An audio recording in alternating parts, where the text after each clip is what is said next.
Okay. Should we start? Yeah. Himaji, we can start. Yeah. So good evening, everyone. We start with chapter 12 today. So chapter 12, the essential self as an electrical field. Information in the evolutionary sense is transmitted by impingement of one electrical field upon another. Right. So in Tauriaji's language, we'll take energy of sensitivity. So there is what you call one electrical field transmits what you call to another. So if you take the ancient Indian, this thing that is the tanmatras can be transmitted. So these transmatras are transmitted as electromagnetic impulses. So this is now a very deep sentence in the sense that when the physical guru has left the body, also there can be transmission because the electrical field is still there in the astral world, and there can be a transmission of information, transmission of knowledge, what Mr. Tauriya Kuji calls as communication. So this is possible in this sense. Yeah. The electrical field of the essential self undergoes the exact change necessary to free it from its compulsive electrical affinity for the human biological machine. Right. And this we see that when we are staying with the Guru, when we are near the Guru, our electrical field undergoes a change, right? And it's compulsive actions, the obsessive actions, the what do you call mechanical habits of the electrical field, they undergo a kind of change over there.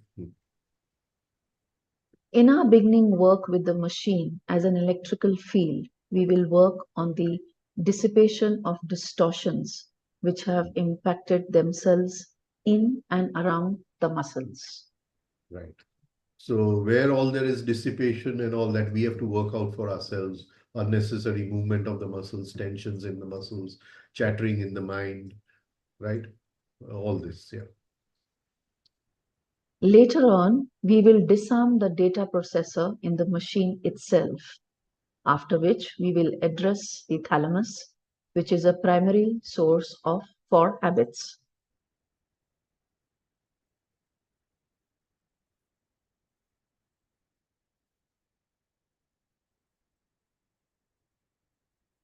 I think some issue is with the net.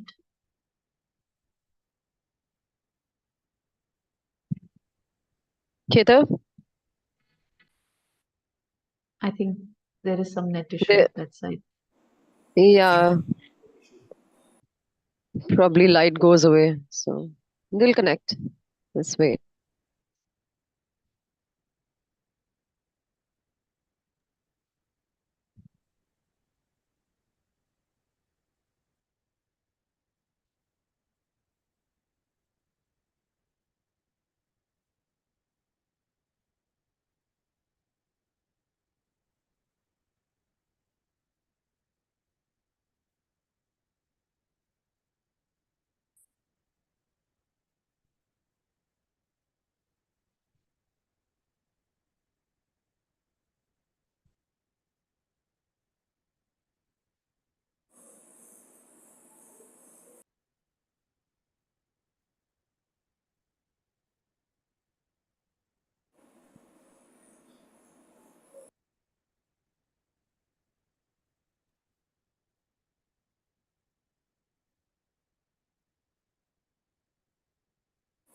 I'm just pausing the recording then in the meanwhile. Yes, please.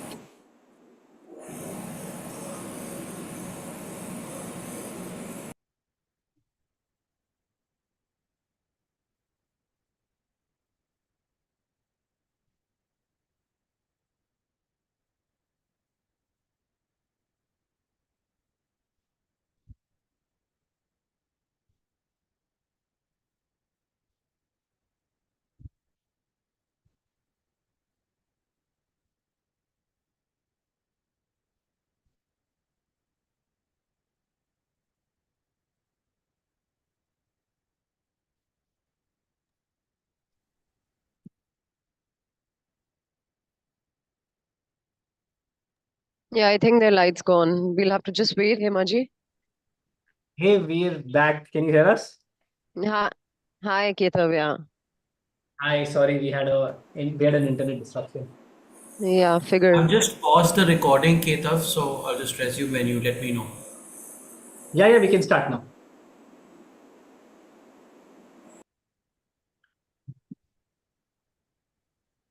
Himaji, Yes, should we start?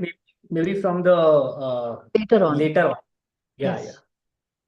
Later on, we will disarm the data processor in the machine itself, after which we will address the thalamus, which is a primary source for habits. Yeah, data processor registration area. Registration area. So he's, We I will, think, he's taking this sequentially. So first, in the moving center, dissipation of distortions which have impacted in and around the muscles. Then the intellectual center, the data processor here, where the decisions are given to the muscles. And first mechanical part of the moving center and then mechanical part of the intellectual center. And then the thalamus, which is the emotional or the limbic system component, where Emotional habits are stored. Right. we will work to clear up the machine's organic tendencies and fixations. Right. Then we will turn our attention to the second level, addressing the electrical field of the essential self. At Very this good, yeah. point, at So this first is point, repair of the machine yes. and then awakening the machine. What do you call it? Yeah. At this point, we use the most sensitive settings on the meter so that we can read extremely minute electrical effects and phenomena which have been exposed by the removal of the dominant electrical activity of the machine. Yeah. So the chattering has stopped. So the dominant electrical activity has stopped. And we can now go into what you call the other parts of it. The leakages are stopped. Yeah. We will discuss more about this later in relation to the machine's tendency to impose its own will when in the sleeping state and its total lack of will in the waking state, during which the relatively weak will of the essential self becomes active in the sense that it is no longer buried under the dominating force of the machine's will. Yeah. So the machine's will is the will of habits, the will of mechanicalness, right? And in the waking state, that will becomes suspended for some time, right? But the will of the essential self is very weak. And that has to be, what do you call, slowly we have to increase that will. Our ability to survive in the fourth dimension will be determined by our familiarity with it. In a zero gravity simulator, What? When he talks about the fourth dimension, what exactly does he mean here? The fourth dimension is dimension of time. Okay. Yeah. So we are living in this dimension of time from birth to death. And that is the fourth dimension. Right. And we don't see that. We see that time in a bottleneck. We don't see the full fourth dimension. Now, once the fourth dimension starts opening up, and the way to opening it up is that he has suspended the data processor in the brain. Right. The minute the data processor is suspended, then, but now can we survive in the fourth dimension?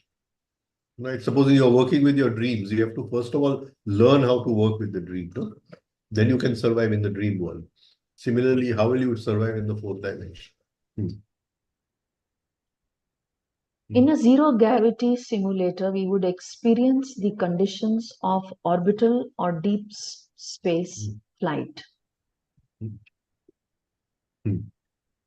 So In the here he's saying that if an astronaut wants to undertake an orbital or deep space flight, before that they have to undergo a lot of training. And one of that training is when they undergo in this huge centrifuges or huge accelerations where they can experience almost zero gravity.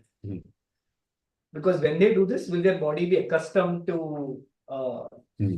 being on spacecrafts with long flights? Hmm. Hmm. In the waking state, we will effectively reproduce the experience of the higher dimensions.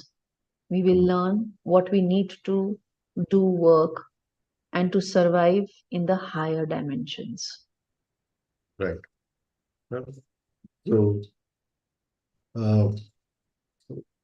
now this is very difficult to explain in the sense that to survive in the higher dimension, we must, what do you call, have a certain kind of inner softness. Right? Only then can we hold on to that state. Otherwise, we cannot hold on to that state. The minute any kind of what do you call aggressiveness comes in, right? That state goes away. Yeah, now, Mr. T was once telling me, Tavaria Sahib, that for 6 months you have to survive in a state where there is not even a negative vibration in the body-brain system. Only then will the higher happen. And it says if a small negative vibration even comes, forget thought, forget emotion, forget a reaction, then also you have to again start from 6 months again. So you have to learn to survive in the higher dimension, right?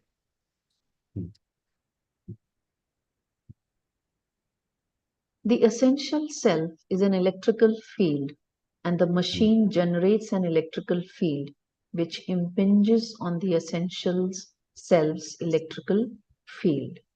Yeah, so when the machine is in a waking state, when the machine is in the waking state, it can touch the field of the essential self. And the interesting thing he says is that he says machine has an electrical field, but essential self is an electrical field. Huh. So That we had explained. Yes, Right in the essential. beginning, we had explained this. Yes.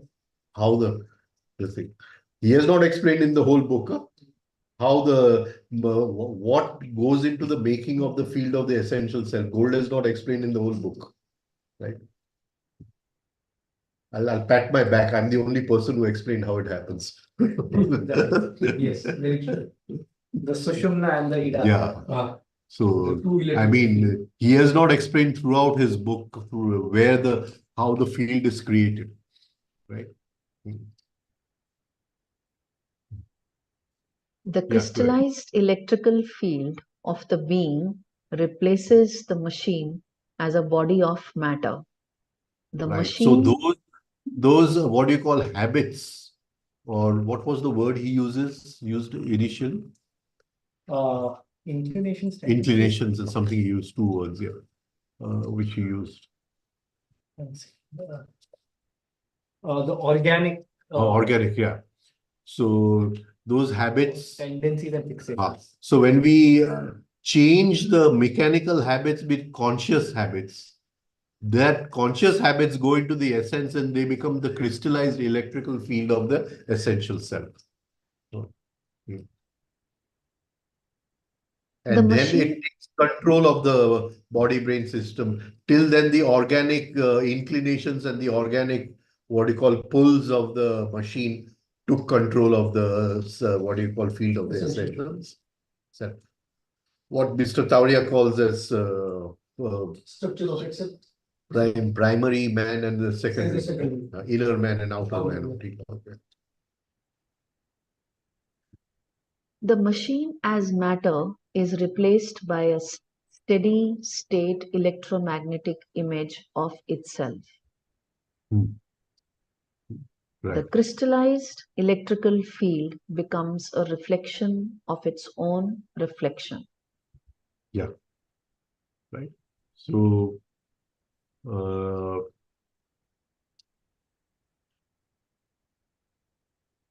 it is as if he's saying that our electromagnetic field, it has a certain image, and it is the crystallized field is controlling that image, and in that we are totally controlled by our what it's called, Mr. Tauriagi calls the primary body inside. Right? Or the inner man is controlling the outer man. The outer. The inner man is controlling the outer man. Yeah. If the machine is functioning as a transformational apparatus, then the machine as an electrical field should eventually take the form of what the essential self will someday become, at least in the electrical sense. Yeah. So all as the sanskars go away, it takes the form of the essential self. Right? Again, Kabir comes in here. Jo kityo dhari din each other here. Yesterday. Huh? Yesterday's. The day before yesterday's. What can the essential self? 1 second. Huh? Or is this something like, or could this also be something like we develop conscious habits first in the machine that we want to eventually transfer to the essence. Yeah. Then it gets crystallized. So if the machine is functioning as a transformational apparatus, Mhm. then the machine as an electrical field should eventually take the form of what the essential self will someday become. Yeah. So then we build those habits in that electrical field of the machine Machine and transfer them. and then transfer them. Very good. Yeah. Beautiful. Yeah. What Yeah. can the essential self learn from the machine? Nothing in the intellectual sense. And we must realize that learning in the electrical sense, which is called understanding in our tradition, means something quite different from what is ordinarily understood by the word learning. Yeah. Jnana something. Right. So, and you see, whenever there is an understanding, it is like as if a tube light has started inside, and there is an electrical, what do you call, spark of or a sudden jump in electricity in that movement of understanding. Information in the evolutionary sense is transmitted by impingement of one electrical field upon another. Yeah, so I have The elect what you call started the habit of pause, but that habit of pause is transferred to the essence by in an electrical way, right? And that the transformation happens at the moment when I've understood the value of pause, when I've understood the what you call, I've applied it in my daily life. Get it shift from intellectual to emotion. Yeah. So, The electrical field of the essential self undergoes change, which we call transformation, right. by which we mean the exact changes necessary to free it from its electrical affinity for the human biological machine within which it takes its current involuntary residence as a result of learning from the electrical field of the machine. Right. I mean, the word he used was affinity, which we was looking for. The word he used was affinity, right? So it has no will of its own, so it follows the will of the machine, and the will of the machine is affinity for organic pursuits, right? So it has nothing, and then as a result of learning from, but it has to learn again from the machine. Right, so that is the way the essential self follows the machine, the habits of the machine. But again, you can only train the essential self through the machine. So you can't do it in the astral body. You have to come back in a physical body to do it. Right. And one more place he mentions, he tells me beautiful about the electrical affinity. So he says that the current essence, the field of the essence is such that it has an electrical affinity for the machine. And this is the affinity which drives it to take a human birth every time. Very good. Yeah. And only when we work consciously to remove this affinity could we be free of identification of birth. Could that be the desire? Desire. Affinity is what? Desire. That is, it learns from the machine's electrical field if the machine is not in the sleeping state and the field is not damaged or distorted by conditioning. Yeah. So we have to do two things: bring the machine into the awakened state and to repair the machine. Repair the machine. What Gurdjieff calls repairing the centers, bringing them back into balance, right? Oh. Tauria ji had said something on repairing, no? The degeneration that is only done by redemption. Redemption. Tauria ji brought about a totally new idea to this repair. That is only through redemption. Only through redemption, and that is a totally different way of looking at it. Yeah. Could it be here he says that there are two things, right? If the machine is in the waking, like the essence learns from the machine, if it is in the waking state, and if the field is not damaged or distorted by conditioning. Distorted means you have repaired the field. So what happens if the machine is awake, but the field still not has the field has still not been repaired? Then what would happen? Right, then the essence will, there will be a what do you call in the essence, but it will be the same habits will take different form. Okay. Can you understand? Right? So I see, I resent it if you are better than me.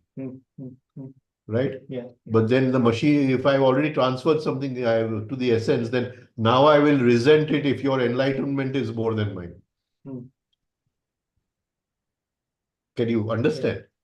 Enlightenment is enlightenment. There's nothing big or new about it. Yeah, people give such a big this thing to it. It's just an ordinary way of living. Yeah, but there are enlightened teachers who search for other people who should not be. He doesn't want anyone to be more enlightened than he is. Then now that that enlightenment has become a, what do you call? It has become an organic pursuit of the machine. Can you get it? It is like an overall. Yeah. So basically, if I've not cleaned up all the negative habits, yeah, so then they get transferred to the negative essence. habits will Yeah. eat up the enlightenment. They'll get transferred to the essence. And then it'll be more difficult to work on. But then now you have to decrystallize because they become crystallized. They become crystallized. And you have to now, first of all, decrystallize them in the essence and then again work from the machine. Right? This is what I think Gurdjieff has called negative crystallization. Negative crystallization. Negative crystallization. But if the person is awakened, then it is comparatively less difficult for him to decrystallize the thing. But if he is not awakened, then it is very difficult for him to decrystallize it. And that is why you've always laid importance on self-observation. Yes. Like That's cleansing. the basic thing. Yes, self-observation, and I will always lead an ordinary life. Lead an ordinary life. The minute you go to become something extra special, then if the old patterns are still there, I am better than you, then I am much, much better than you. Can you get it? So it must boil down to your daily living.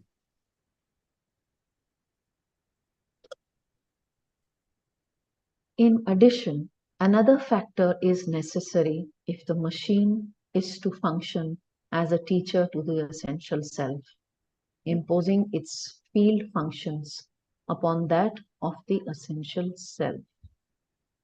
Okay. Right. What is necessary?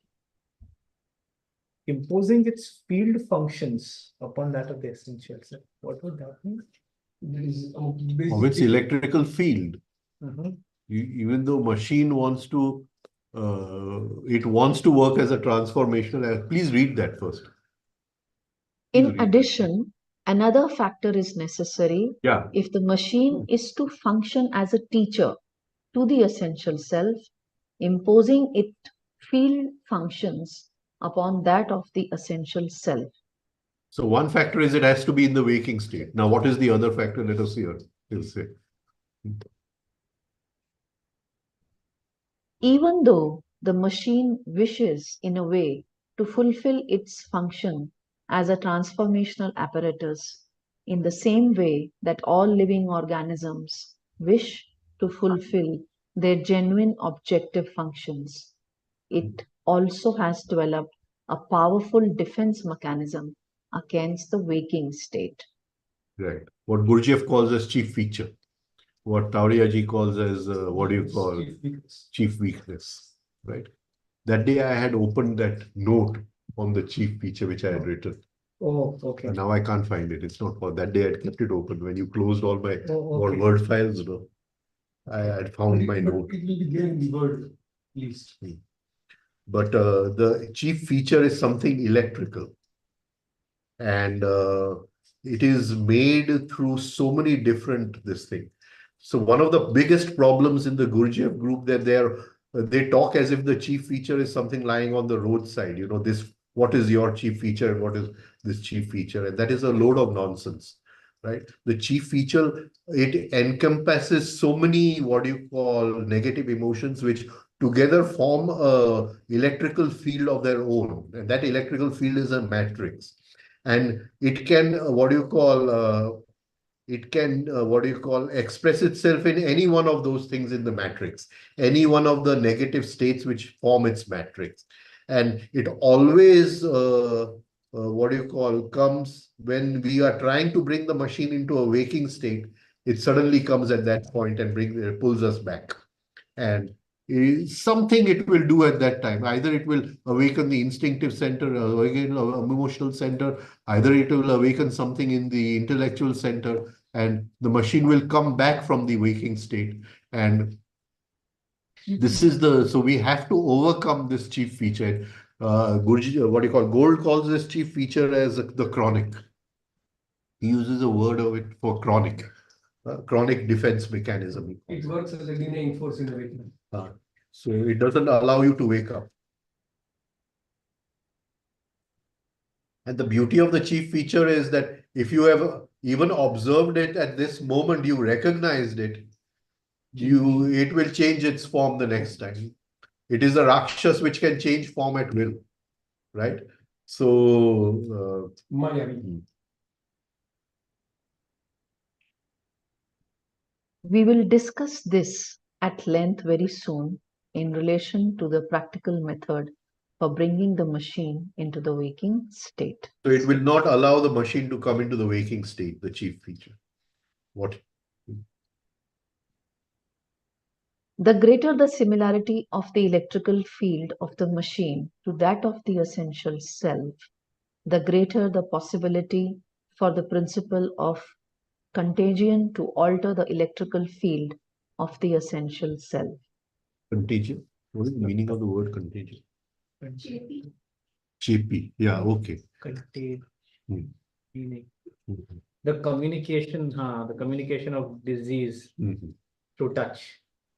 So through impingement. Impingement. Through impingement. Yeah. So the machine of the body brain system, it impinges on the machine, and that he calls as contagion. Passes on something. Yeah.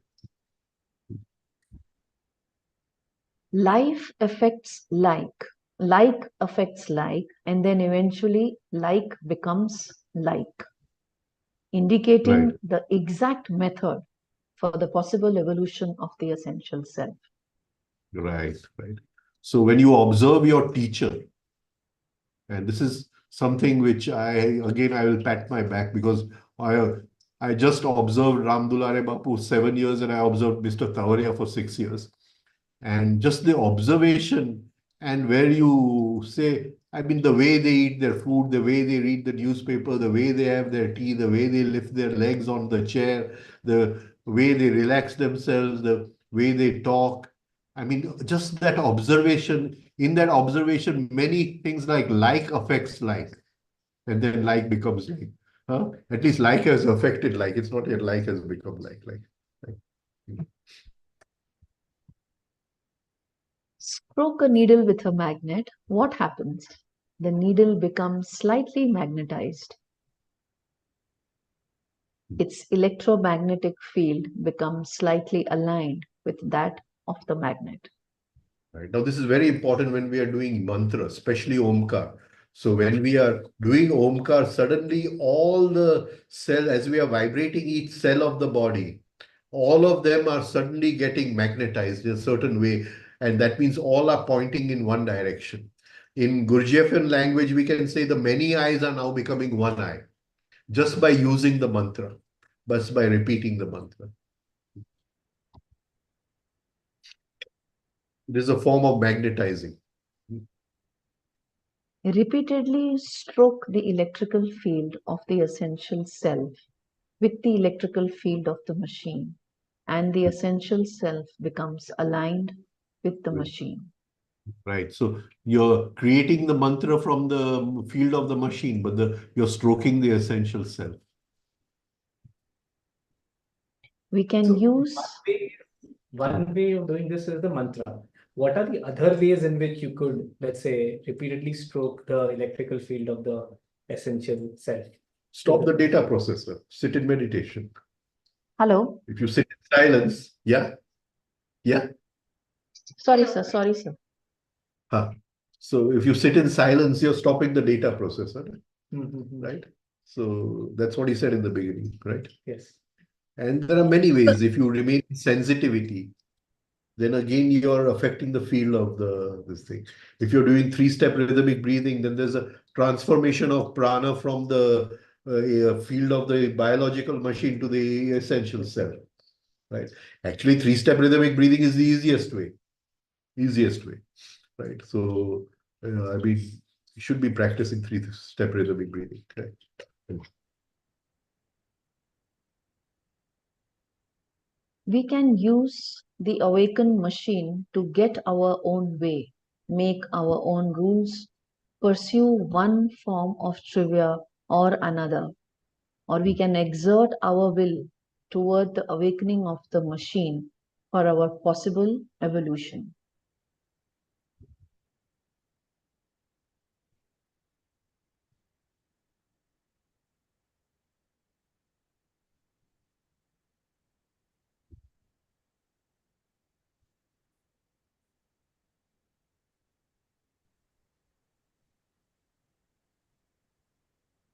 Rajan? Huh. Yeah, But okay. this is, I don't know why he has put this over here. I can't understand why he has put this over here. We'll talk about this some other time. We can use the awakened machine to get our own way. And there are, what do you call, you see, suddenly the fourth dimension which he's talking about has opened up. And suddenly the laws which operate in the fourth dimension, you realize, right? And you could use those laws to fulfill the organic pursuits of the machine, right? And what he calls pursuing one form of trivia or another. Or you can use that awakened state to awaken, to will toward the awakening of the essential self or move towards a higher state, right? But I don't know why he has put this over here. I can't understand, right? But see, in the awakened state, there is a kind of total relaxation. You have not yet, there is no presence as yet. There's no impingement on the machine of the electrical self, right? Now, I'll just give an example. And don't take this example very literally. I'm just trying to, what do you call, to explain that. Say I want a lot of money. So this is one of the organic pursuits of my machine, having a lot of money. And maybe I'm trying this and I'm trying this business and God knows what I'm trying, right? And it may be working out, it may not be working out, and my business may not be running so well, or whatever the thing is. And then now I start working towards waking the machine. And I spend moments in the waking state where the machine, the data processor is off and the machine is in the wake, and there's a deep sensitivity. And I suddenly realize in that state, by just from action, if I can go to non-action, that is remaining in a state of non-action, then instead of my looking for money, money will start looking for me. So I suddenly understand how the law for money operates in that state, right? Now, that state was not to invite money, right? That state was to use that to work upon the essential self, to transfer something to the essential self. But instead of that, because my vision has opened up, because the fourth dimension is opening up, I can see that by doing this, sowing this seed now, it will bring this fruit in the future. So I sort of work in a way and money comes to me automatically, right? So this is just one way. I don't take this very literally. This is just one way that in the awakened state, what am I doing? What do I do with my awakened state? Sushil. Feedback.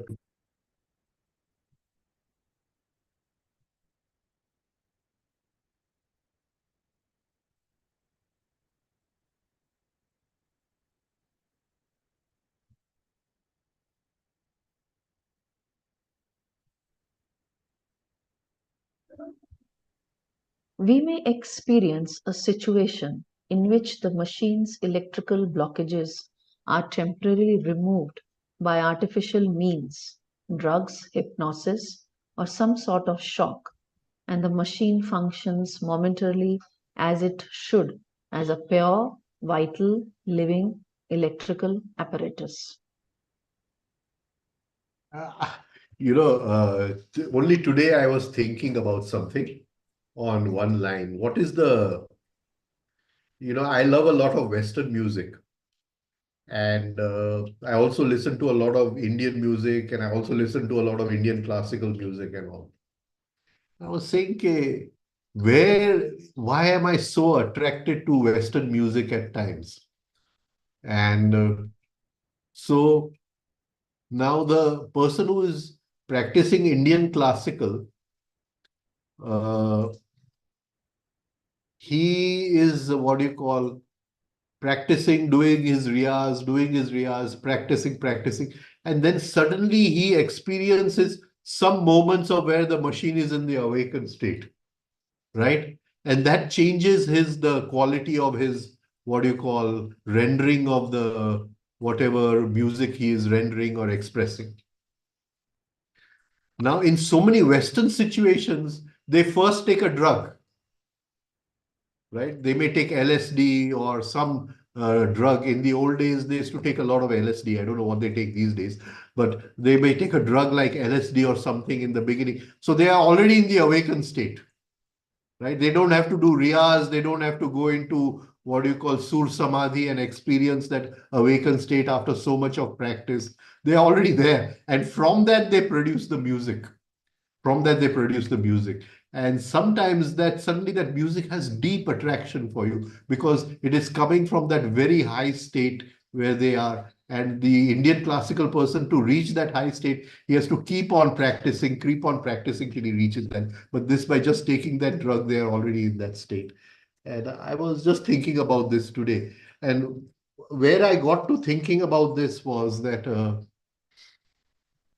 there was this very famous guitarist, what do you call, Jimi Hendrix, maybe one of the greatest guitarists of the last century. And once he was on tour with Engelbert. So he and Engelbert were traveling together. And in my college days, I used to listen to a lot of Engelbert. I still listen to a lot of Engelbert. And then Engelbert was, he has written in his, this thing that he was traveling with Jimmy, and one day Engelbert's guitarist fell ill. And that day Jimmy did not have a program somewhere. So Jimmy says, I will, what do you call, stand in for him. Now, Jimmy was much more famous than Engelbert. So Engelbert said, if the crowd sees you, right,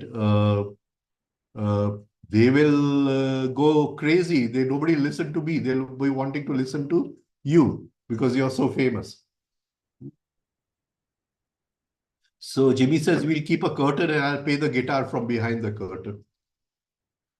So that day, Engelbert sang in front of the crowd, and Jimmy played the, what do you call, guitar from behind the curtain. And Engelbert writes in his autobiography that it was as if four guitars were playing at the same time. So powerful. It was like the surround sound was coming out. I'd never heard anything in my life like that. Now, of course, he had taken LSD before starting the music. So he was already in the highest state, right?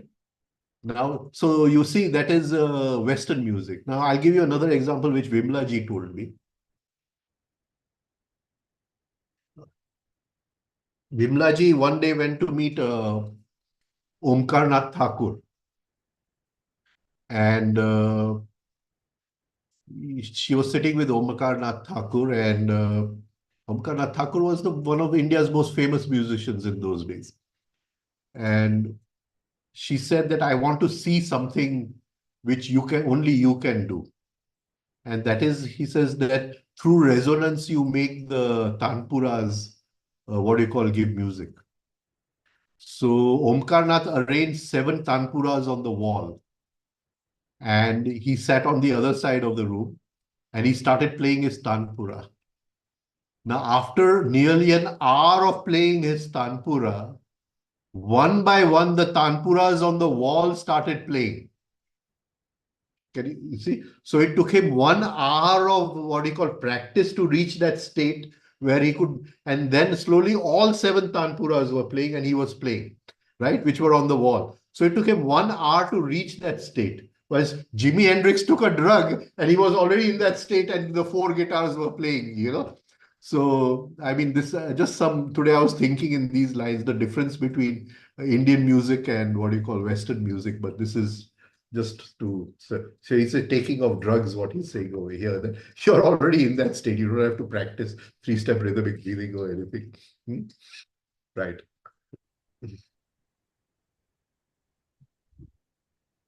In an experience in which the machine's electrical field is temporarily cleared artificially of its distortions, we have all the voluntariness of a passenger on a roller coaster.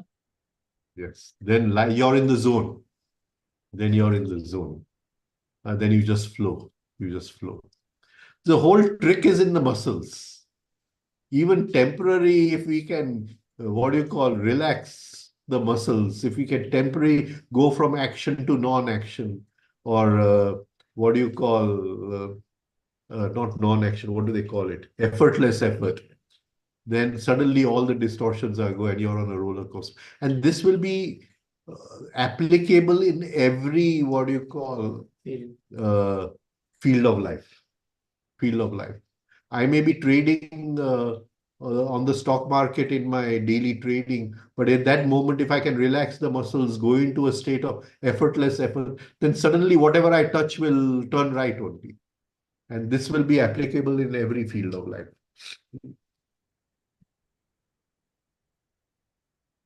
We are forced to watch ourselves helplessly as we are slammed around from one state to another, propelled through these experiences gently but inexorably.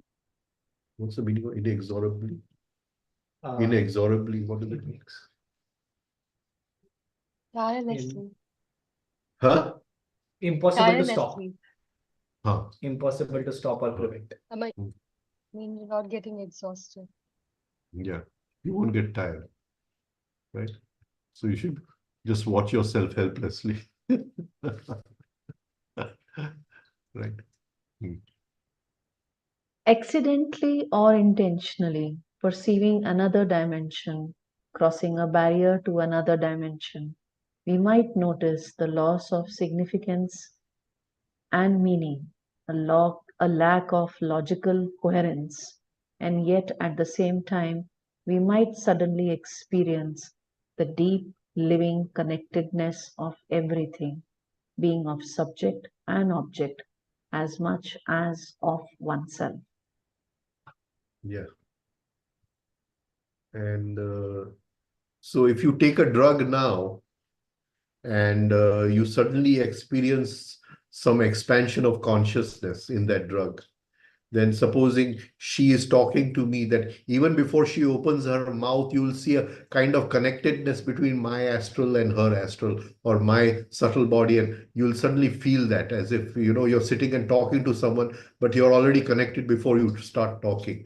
And this is that opening of that other dimension, right? But I've always said that like it should work out in your normal day-to-day living. I mean, it's not important to experience all this. Perceiving in more than one dimension at a time is very unusual. It is more usual to perceive in one dimension and then to return to another. Ordinary Yeah, perception is single dimensional. yeah, because the brain is digital. It does one thing at a time. It can't do two things at the same time. If I'm talking on the phone and somebody interrupts, then I can't talk to that person and listen on the phone at the same time. It's not possible, right? So the brain is digital. I can only do that if I get rid of the data processor. Then the digitalness of the brain goes away and something higher opens up, right? But ordinary perception is digital, single dimension. So what would be an example of perceiving in more than one dimension? What would be an example of perceiving in more than one dimension at the same time? It's difficult to say. It's not right also to say, right? But if you're, say, talking to someone and he's talking about something he's going to do, or something, a project he's going to put in or something, and you suddenly see that because of his sanskars, the project is going to fail. So you're looking at two dimensions at the same time. Can you see? Because his very attitude will bring about the failure. And that you see from the beginning, right? Is it what Mr. Kavaria used to say, spiritual reading? It leads to spiritual reading. It leads to spiritual. Now, Mr. Tawaria's spiritual reading, there is no way, what do you call,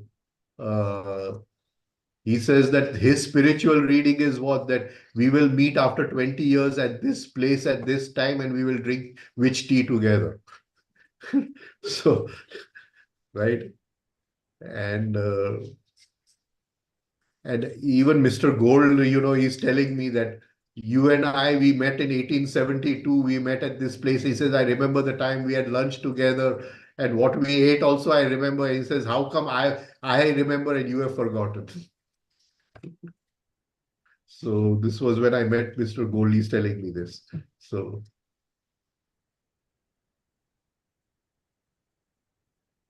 A normally functioning human being should have the ability to perceive and function in in several several dimensional dimensional levels at the at same the time. same time, at the same time. He should have the ability. Whether he should perceive or not is a different question, right? We should have the ability. Perceiving in Mr. single Mr. dimension. Tavaria, Mr. Tavaria is, this lady comes to him and he says, for 1 year I'm coming. And I knew this girl very well. I knew her, right? And she's saying that you're not giving me any answer. And she got very angry on him. And so he says, which date is it? So she says, 20th January today. So he's saying, don't worry, 2nd February, your husband is going to fall in love with another girl, and then he's going to ask you. Till now, you were asking for the divorce, then he will ask for the divorce. Now, this is functioning in multi dimensions, right? So, but this was an everyday affair with Mr. Tawari, everyday affair. I have not seen it anywhere else. I have not seen it anywhere else. I mean, it was phenomenal, right? And it was, for me, it was like what I experienced in those 6 years with him. Like every day was a miracle. Every day was a miracle. And he would sit to watch Bold and Beautiful. There was favorite serial, Bold and Beautiful. And he would sit, I don't know, 9 or 10 in the night. He used to come for 1 hour, right? I think it was 9 o'clock. I don't remember now. Anyway, he would sit. And many times he would not sit. He would be standing and watching the serial. And Before that guy says his dialogue in the Bold and Beautiful, he'll say the dialogue. Then before the other person says the dialogue, he'll say the dialogue. I'm saying, why are you watching the serial? For what are you watching the serial? Right? You have to live an ordinary life as a householder. Right? But I can keep on telling all stories of Mr. Tavaria. Just right. Perceiving in single dimensions produces the illusion of separation. But if we are able to function as a multidimensional being, then we will view ourselves and our surroundings as a miniature electrical fields, anomalies within one giant electrical field, and eventually the electrical field of the essential self will stabilize itself in the transformed state. Beautiful, beautiful. Right. So I just look at you and I say that you are, what do you call, creating trouble for me. But if I just see you as an electrical field and myself as an electrical field, then I'll say, okay, this just has to change these anomalies in this electrical field. And then both the electrical fields are just one electrical field. They're part of a bigger electrical field, which we call life, right? And in the Indian system, they will say what do you call, our egos are separate, but the Atma is one, and in everyone is the same divine fragment, right? So we move from that separateness to that wholeness, right? Bolo. And the electrical field of essential self will stabilize itself in the transformed state. Yes, now it has crystallized into a higher state. And then it understands the interconnectedness of everything, right? And that all electrical fields are all of the higher electrical field of the this thing, real I or whatever. So in every event and every moment, it is able to perceive that. Perceive that. So it can perceive from where everything is connected to where everything is not connected. It perceives the whole, what do you call it? Spectrum. Spectrum of everything. This is the end of the chapter. Yeah, so we'll stop here. Yeah. Are there any questions? People who are there on the call, does anyone have any questions? Please unmute yourself and ask. Are we on Facebook also? We are on YouTube. Yes, we'll also check if there's any questions on YouTube.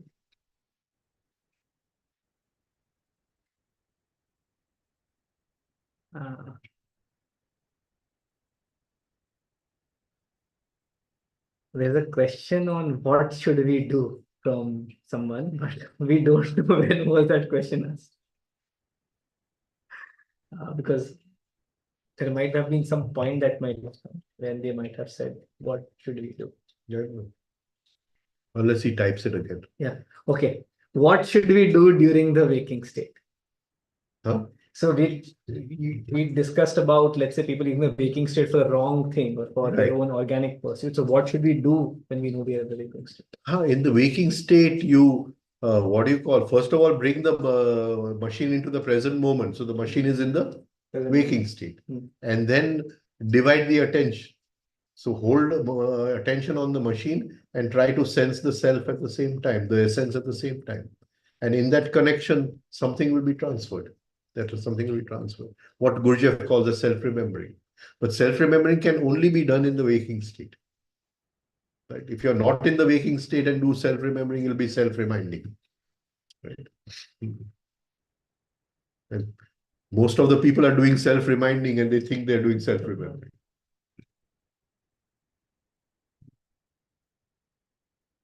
So the idea is to first come in the waking state and then try to sense the self, feel the self.